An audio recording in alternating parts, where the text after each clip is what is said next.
to another power-packed episode of Auto Today. I am Simi Pasha and I'll be getting you the latest in the world of automobiles. Strap on your seatbelts, it's time for our weekly adventure. On the show this week, a long-term report on the S-Cross, all the news from the Skoda Kodiak event, and on Auto Advisor, some tips on how to avoid motion sickness while traveling.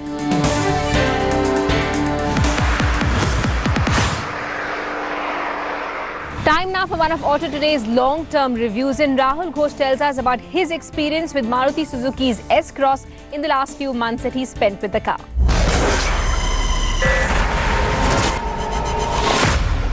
Just about a year ago, Maruti Suzuki launched their Nexa chain of premium dealerships. Now this was supposed to be a special experience for the customer, and the first car to grace this chain was the S-Cross.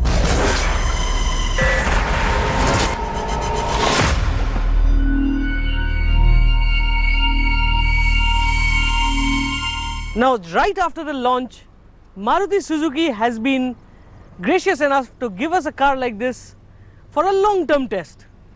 And over the past 1 year, we have clocked a substantial 19,000 plus kilometers on this car. And today I am here to tell you how this car has performed over those 19,000 kilometers and 1 year.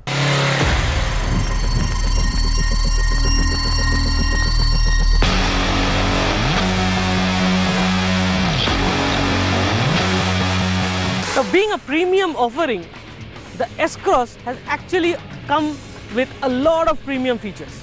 First and foremost, projector headlamps. These are very, very effective, especially on the highways at night. And you know, I took this car out on the highway to the jungles around the Delhi NCR region, Corbett per se, and on those dark, narrow roads, these headlamps perform brilliantly. But what we would have liked is a daytime running lamp set, which is missing. Sure, there's a LED strip out here, but that is only the parking lights. The second thing which makes it a crossover are these plastic claddings, and there are a lot of them all around the body. Have a look at this dual tone system which they have done, which looks really nice and gives it a proper rugged look. And I think it's a very good feature to have on the S-Cross. Next, as I said, there are a lot of premium features. So the wipers you see on this car are actually automatic. So what they do is very simple. The moment it starts raining, there is a sensor out there which sits on top and it automatically switches on the wiper. Very convenient, very, very convenient for a car here, and especially if you are looking or staying in the western part of the country where it rains a lot, this feature comes very, very handy. Now, when I show you the side of the car, there's a lot of this black plastic cladding which gives it that SUV crossover appeal. But what you will notice is that the ground clearance is not that much. Actually, at 180 mm, it is not even class leading. So to call this a proper SUV, it's wrong, but it will take on whatever you can throw at it on the Indian road conditions. The S-Cross is truly feature-rich inside. The smart infotainment system works well and supports CarPlay. This helps as it mimics the phone, and on the move, it is very helpful. Then other useful features include cruise control, auto dim mirrors, and keyless entry and start. We are also happy to report that the plastic components have held up well and have not faded out or lost sheen. The seats too are still shiny, and the stitching, which is of top quality, has held well. We also like our cars to be versatile, and the S-Cross sure has proved to be so. First and foremost, there is a big 375-litre boot, but flip the rear seats and you can increase that number to an incredible 810 litres. Maruti Suzuki offers the S-Cross with a choice of two engines, a 1.3-litre and a 1.6-litre, both diesels. The 1.6-litre engine on the S-Cross offers a substantial 118 bhp and 320 Nm of torque, which are sure healthy numbers. So how does this reflect on performance? This car comes with a 1.6-litre engine, which is the larger engine. And that means it's got a lot of power. The power to weight ratio is also very good. And that translates when you're driving the car. How? Very simple. There's a lot of torque at low revs, and the turbo spools are just right, and the acceleration is so good that you can actually challenge a lot of other powerful cars on the road. On the move, the engine feels like a proper tower of power. It has incredible acceleration, and so much so that it actually pulls like the proverbial train. This is surely meant for those who crave for performance and are more concerned about 0 to 100 kmph times as compared to kilometers per litre. Speaking of which, we have been getting close to 17 to 18 kmpl in this S-Cross, which is surely a good number. Handling too has been good, and at the same time we have not witnessed any unwanted noise and rattles yet. I love the NVH. Like, you can see that I'm talking to you, and you can barely hear the engine inside. If you rev up the engine, of course there'll be a little bit of noise which will seep into the cabin. But apart from that, like right now I'm using the slick 6-speed gearbox. I'm sitting on 6th gear, cruising on the expressway, and I can barely hear the engine. So at the end of the day, the S-Cross 1.6 becomes more of a driver's car rather than a proper crossover.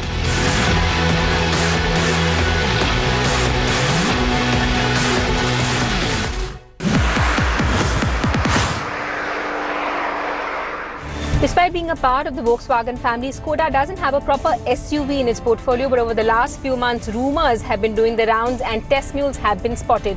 Yogendra Pratap travels to Berlin to take a look at this Skoda Kodiak SUV in the flesh.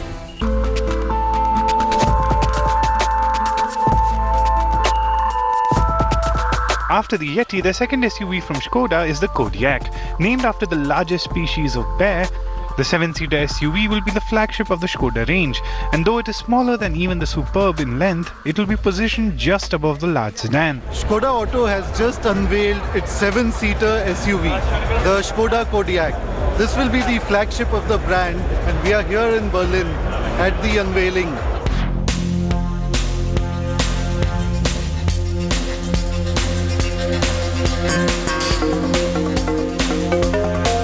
On the exterior, the Skoda design team led by Joseph Caban, who also has the design of the Bugatti Veyron to his name, have done an exceptional job.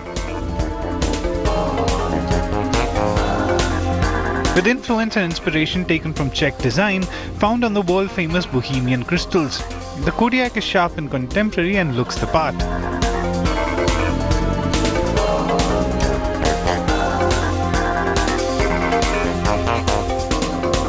On the inside, it's filled with clever utilitarian features, as is expected from a Skoda. The car will be available as a 5-seater as well, but in India we expect only the 7-seater to be sold.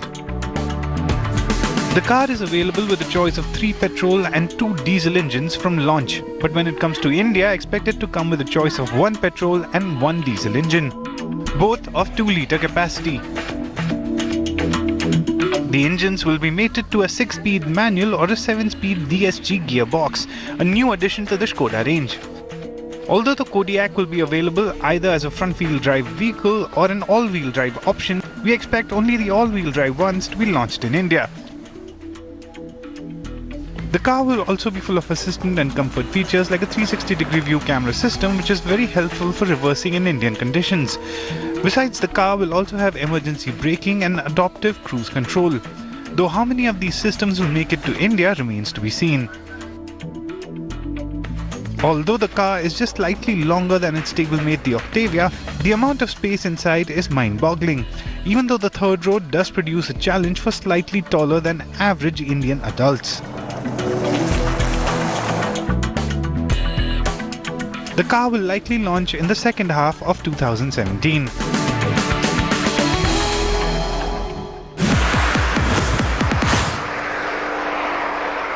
It's been a long wait for this iconic brand in India, and what a launch it was. Jeep Cherokee, Jeep Wrangler and SRT were unveiled at the Umaid Bhavan Palace in Jodhpur. Take a look.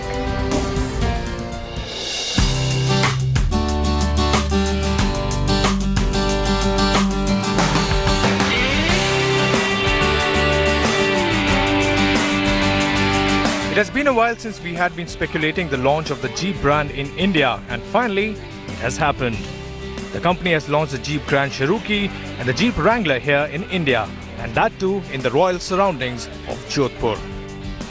Currently, the two products will be sold through an exclusive dealership network called Jeep Destination Stores in 9 Indian cities by the end of this year. The Wrangler Unlimited is priced at Rs 71.59 lakh rupees ex-showroom, New Delhi, and is the quintessential off-roader from Jeep. It comes with a classic Jeep front end with the 9-slat grille, and most importantly, it has something of an old world charm to it. This theme is also seen inside. Power comes from a 2.8-litre eco-diesel engine which provides 200 bhp and 460 Nm of torque. Quite handsome numbers this.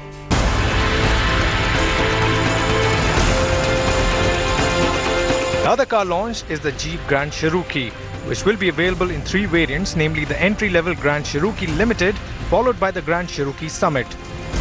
The top-of-the-line model will be the Grand Cherokee SRT. Prices starts from Rs 93.64 lakh for the limited version, followed by the Summit, which is priced at Rs 1.03 crores. The SRT, on the other hand, will set you back by a whopping 1.12 crore rupees. The best thing is that we have already driven the Jeep Grand Cherokee in its favorite surroundings, which is off the road. Here is a quick look at how it fared.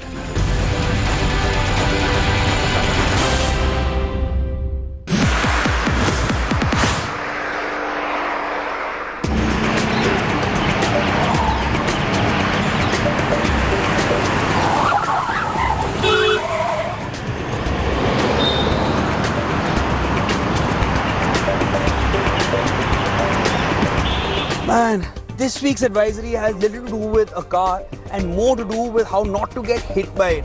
If you saw what just happened here, you'll know exactly why we're dedicating a whole advisory to this. Stay tuned, stay safe, take notes.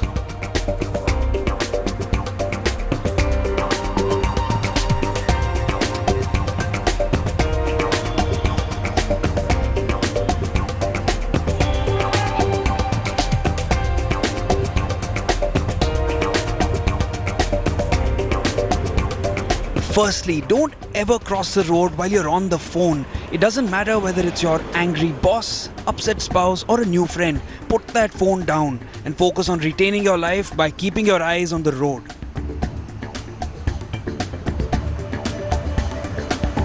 Secondly, always look for the zebra crossing when you're trying to hop over to the other side.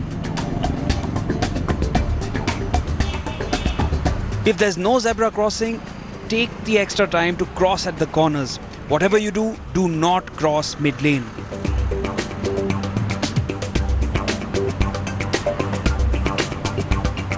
When you're trying to make it past a big crossing, please remember that even though the diagonal straight line route is the shortest distance, it does not apply to you.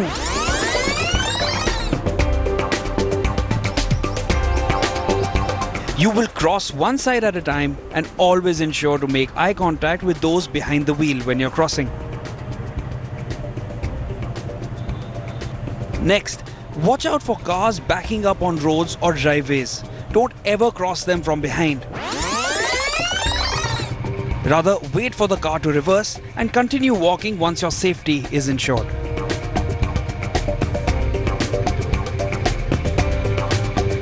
And lastly, if you haven't figured it out already, whenever you're about to cross the street, always remember to look in all directions. Not bad.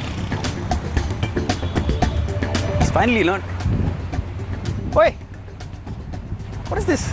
No headphones when you're crossing the street?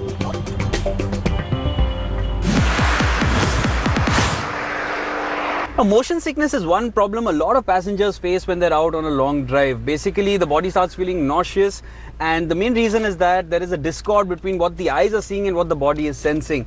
Today, what we're going to do is give you a few tips on how you can tackle this situation so that you have a better drive and so that you don't end up like this.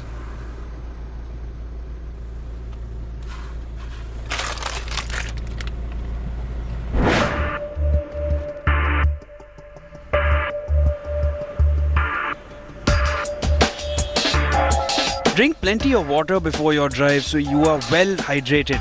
Eat well but eat light. So stick with fruits, cereals, and you can also sip on some green tea or ginger tea.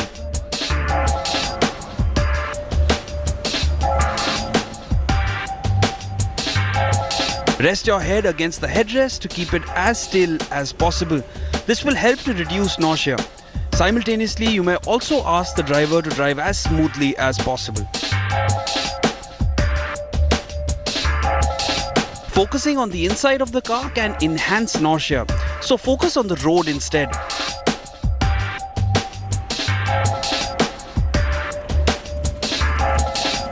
Visual establishment of turns, bumps and other elements of the road help the body anticipate the movement of the vehicle, which prevents nausea.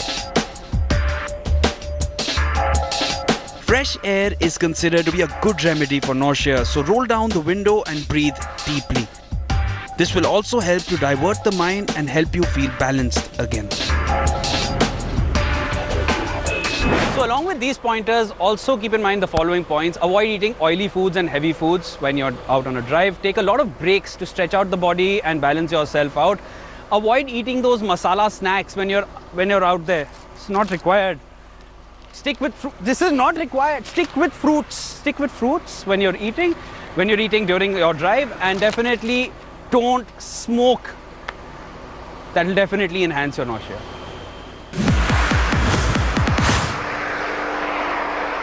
In our weekly news segment, we take a look at all the two-wheelers and four-wheelers that have zoomed into the market.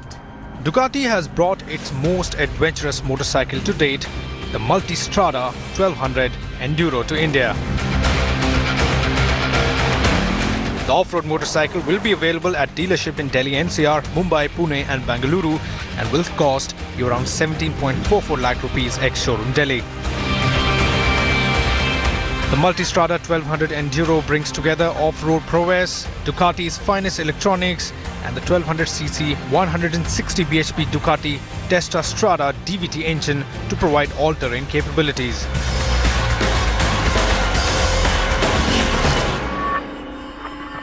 Audi has launched the A6 Matrix 35 TFSI in India. The new car features a 1.8-litre turbocharged petrol engine with 190 bhp and a 7-speed dual-clutch transmission. Audi's class-leading Audi Matrix LED headlights will also feature just as the diesel A6 has launched. The A6 Matrix 35 TFSI will cost you around 52.75 lakh rupees ex-showroom New Delhi and Maharashtra. And popular American tyre brand Firestone is now present in India. Launched by the parent company Bridgestone, Firestone will currently sell 2 tyre models. Therefore, 500 is targeted at the passenger car segment and will be available in 24 sizes ranging from 12-inch to 16-inch rims. There is also an option for SUVs with the Firestone Destination LEO2. This tyre will be available in 3 sizes for 15 and 16-inch rims. That's all we could pack into this edition of Auto Today. Next week, we'll take you to the 7 wonders of India in the Ertiga.